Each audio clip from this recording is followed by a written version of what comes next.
పలాస తొక్కిసలాట ఘటనకు సంబంధించి ప్రస్తుతం మాజీ మంత్రి బొత్స మాట్లాడుతున్నారు. లైవ్ చూద్దాం. అక్కడ నుంచి మాట్లాడిన కంచం కానీ మాటల్లో ఏం మాట్లాడారు, అంత బాధ్యత రహితంగా మాట్లాడారు.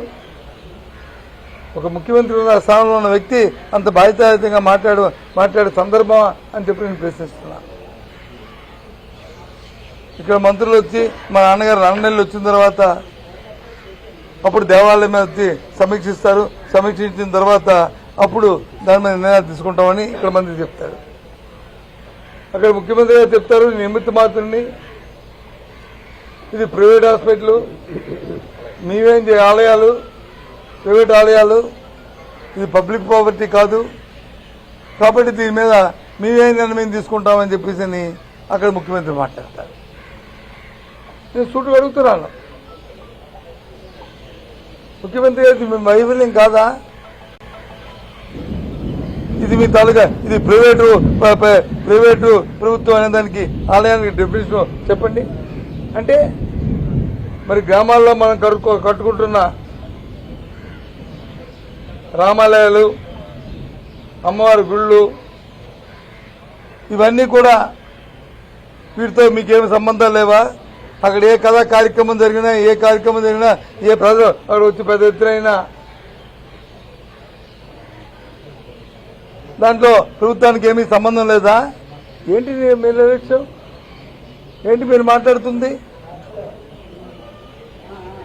మీ డెఫినేషన్ ఏంటి? అంతెందుకు?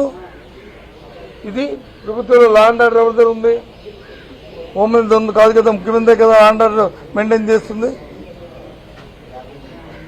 శాంతి భద్రత పర్యవేక్షిస్తుంది ఎవరు? ముఖ్యమంత్రి గారే కదా. ఇది ఈనాడు పేపరే కదా, ఇది మీకు గెలిచే కదా.